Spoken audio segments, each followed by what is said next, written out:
Bonjour à toutes et tous, bienvenue dans les coulisses du Grand Lyon. Mon invité du jour, Victor Castanet. Bonjour. Bonjour, merci pour votre invitation. Vous êtes le journaliste, c'est nous qui sommes honorés de vous recevoir. Vous êtes le journaliste du livre événement de ce début d'année, Les Fossoyeurs, révélation sur le système qui maltraite nos aînés, qui s'intéresse au groupe d'EHPAD Orpea. Quand on le lit, on est un peu frappé, comme en découvrant l'affaire Mediator, finalement, c'est qu'on découvre que beaucoup de gens savaient, qu'il y avait le personnel, qu'il y avait les familles, qu'il y avait des médecins, qu'il y avait l'inspection du travail, qu'il y a eu un signalement au parquet pour travail dissimulé. Il y avait beaucoup de faisceaux d'indices qui nous permettaient de savoir ce scandale-là. Pourquoi il n'éclate pas plus tôt ? Il y avait beaucoup de gens qui savaient, notamment des acteurs clés du secteur, mais qui ne savaient pas tout. C'est un groupe très opaque et qui savait cloisonner. C'est-à-dire au sein de ce groupe, par exemple, il y avait des membres du service achat qui pouvaient savoir les irrégularités au niveau des marges arrière sur les produits de santé, mais qui ne connaissaient pas en revanche les irrégularités sur le droit du travail. Pareil, au service achat, au service RH, on savait ces irrégularités sur les licenciements massifs pour faute grave sans motif ou la discrimination syndicale. Mais les seuls qui avaient la vue d'ensemble, c'est la direction générale, les membres de la direction générale, le fondateur, Jean-Claude Marian, le directeur général délégué à l'exploitation, celui que je nomme le cost killer, et le PDG Yves Leman. Eux avaient la vision d'ensemble de toutes les irrégularités du groupe. Et ils étaient très peu nombreux à avoir ces infos-là. C'est-à-dire que, par exemple, ce que je raconte sur la manière dont le groupe a pu capter l'argent public, les directeurs pouvaient s'en rendre compte, palper au bout d'un certain moment, comprendre qu'il manquait des postes par rapport à ce qui avait été budgété, mais ils ne pouvaient pas le prouver parce que le groupe ne leur donnait pas les éléments pour le faire. Ils n'avaient notamment pas le droit de contacter ou de communiquer avec l'ARS. Donc c'est sûrement ce qui explique que ça ne soit pas sorti plus tôt. Et la deuxième raison, et ça je l'ai senti tout au long de ce livre, c'est que les salariés, même à très haut niveau, avaient peur du groupe, de ses moyens de riposte. Donc la peur, je l'ai sentie tout au long de mon enquête, à la fois chez les salariés et chez les familles. Il y a aussi la parole des victimes qui est assez peu entendue dans l'histoire. Alors, je faisais le parallèle avec Mediator, mais c'est un peu le même. C'est-à-dire que les victimes qui exprimaient des maltraitances dans les maisons de retraite n'étaient pas forcément entendues. On a même vu dans vos témoignages, je crois que vous l'avez fait appeler Madame Roussel, qui va voir un avocat pour dénoncer ce qu'elle a vu concernant sa mère. Et l'avocat lui dit mais surtout ne faites pas de ça, vous risquez de ne plus jamais avoir de place en EHPAD. Ouais, c'est vrai, il y a ça. Les familles, souvent, soit osent pas se plaindre parce qu'elles ont peur des répercussions que leur plainte pourrait avoir sur la prise en charge de leurs parents. On se venge sur leurs parents. Et c'est arrivé régulièrement. Moi, j'ai des dizaines de témoignages dans ce sens.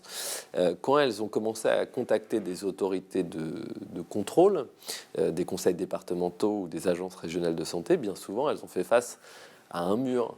Elles ont envoyé des lettres, elles ont contacté les ARS, et il n'y a pas toujours des réponses de la part des autorités administratives. Et pour ce qui est de la justice, oui, il y a plusieurs familles comme ça avec qui j'étais en contact, qui n'osaient pas porter plainte suite à des situations de maltraitance, parce que là encore, ils avaient peur de la force du groupe et d'armada d'avocats que le groupe Orpea pouvait avoir.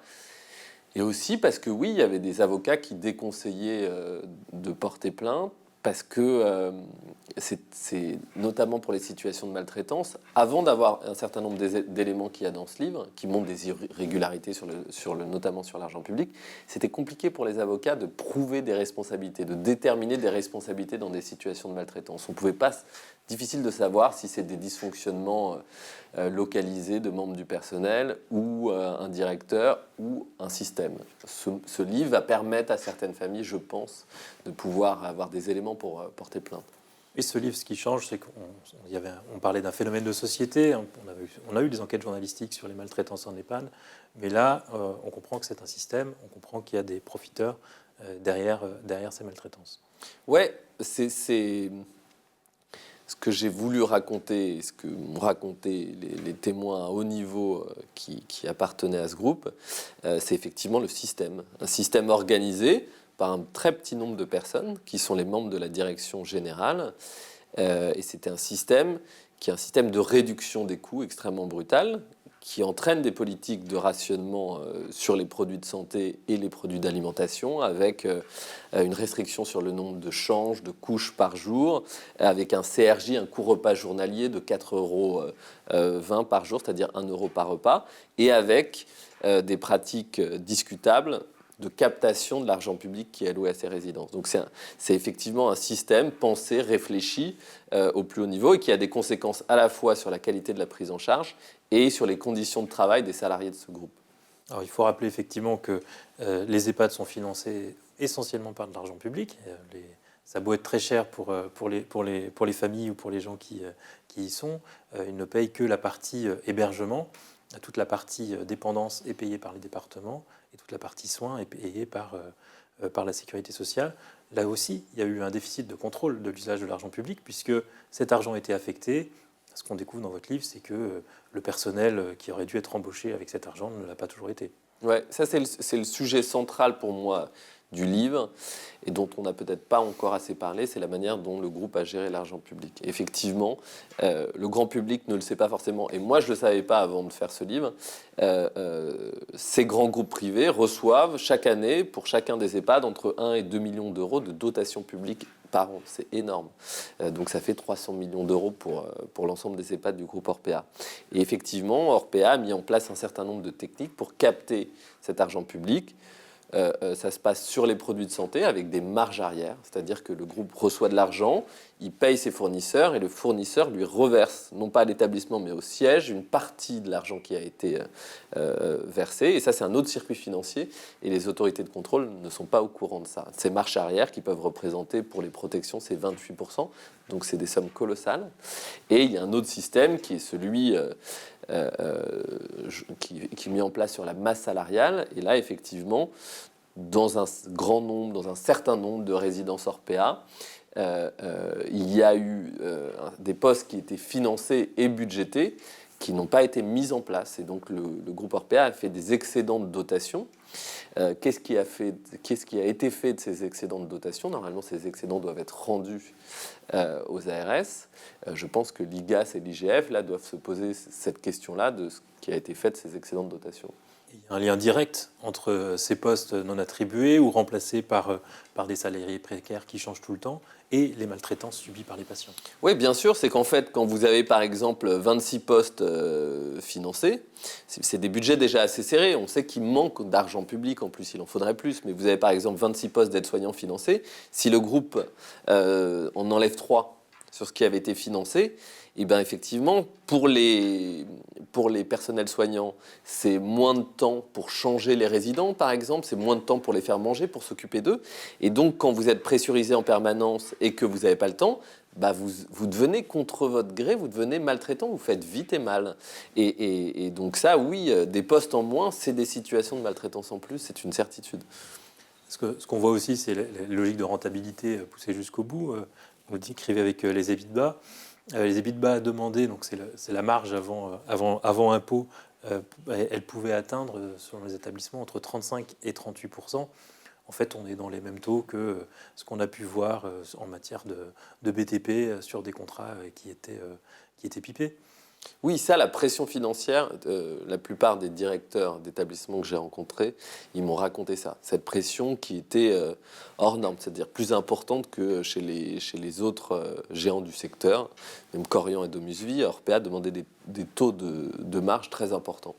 Et effectivement, quand on vous demande ces taux de marge très importants, et que quand vous êtes directeur, en fait, si vous remplissez ces objectifs et que effectivement vous arrivez à faire 32, 33, 35%, voire plus, vous allez avoir des primes qui représentent parfois 3 5 000 euros en fonction des primes, qui peuvent aller jusqu'à 15 000 euros par an de primes que peut avoir un directeur.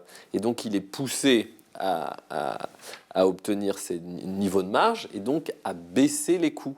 Et donc, il va jouer, là encore, sur la masse salariale et les produits de santé. Et donc, tous les directeurs sont poussés dans un système malsain à réduire les coûts et donc à avoir un impact sur la prise en charge des personnes âgées. Vous vous attendiez à un tel éclatement du scandale après la parution de votre livre ?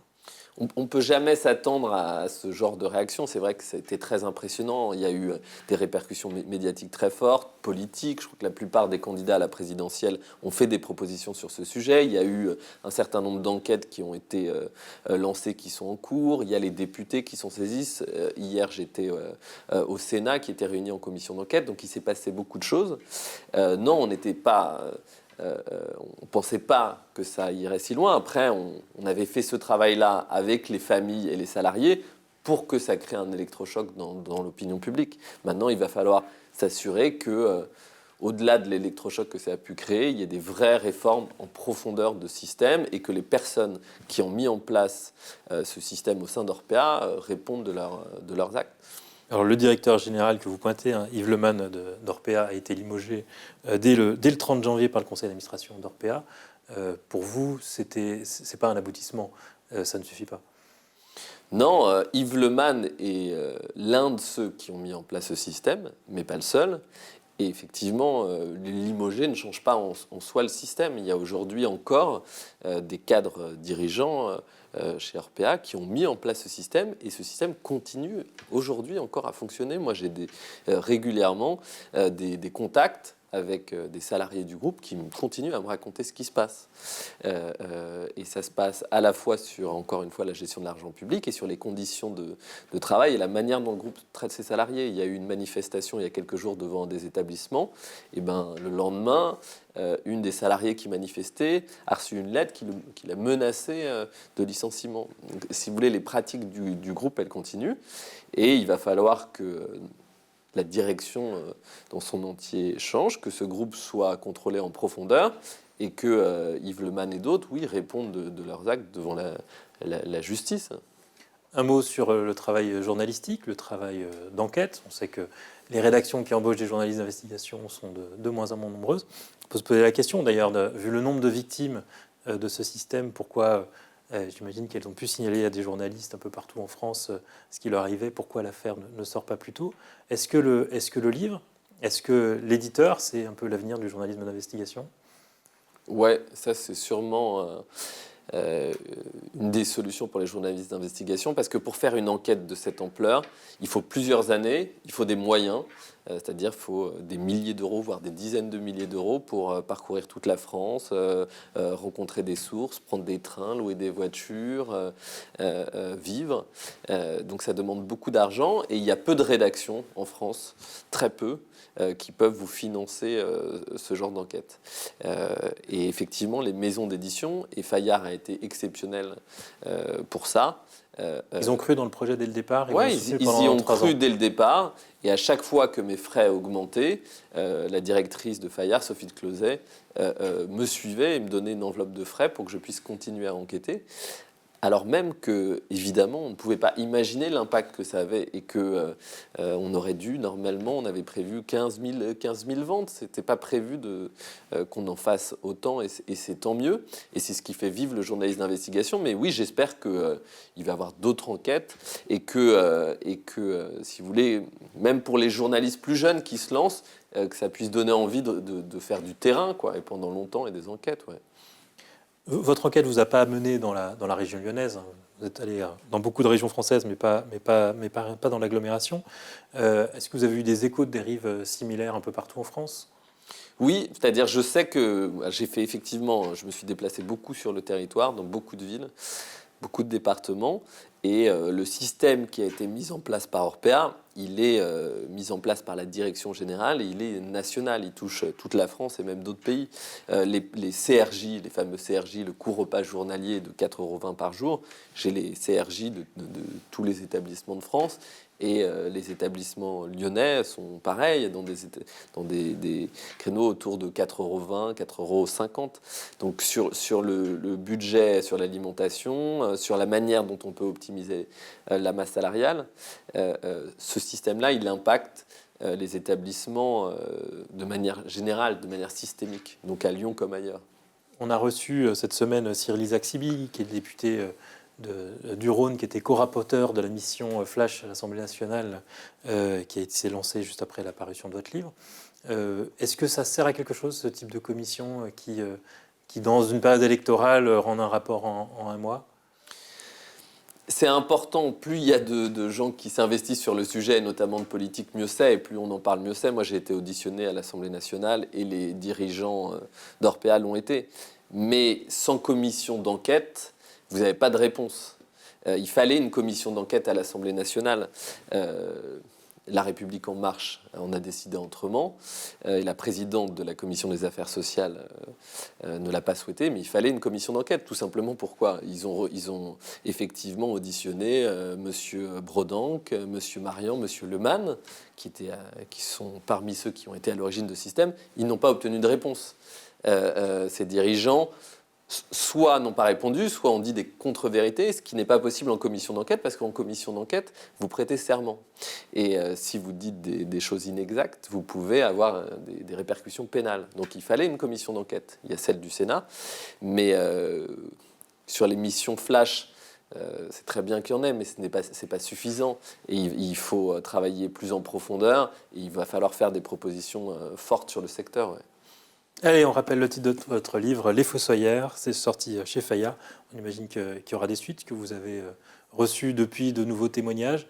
Peut-être pas un nouveau livre, mais en tout cas de nouvelles enquêtes journalistiques pour vous. Oui, en tout cas, je vais tout faire pour que le sujet soit sur la table dans les mois qui viennent, qu'on continue à en parler. Et effectivement, je reçois tous les jours des témoignages et des éléments sur ce groupe notamment, donc je vais les traiter. Ouais. Victor Castanet, je vous remercie. Merci à vous. Et puis moi, je vous dis à bientôt pour une nouvelle émission des coulisses du Grand Lyon.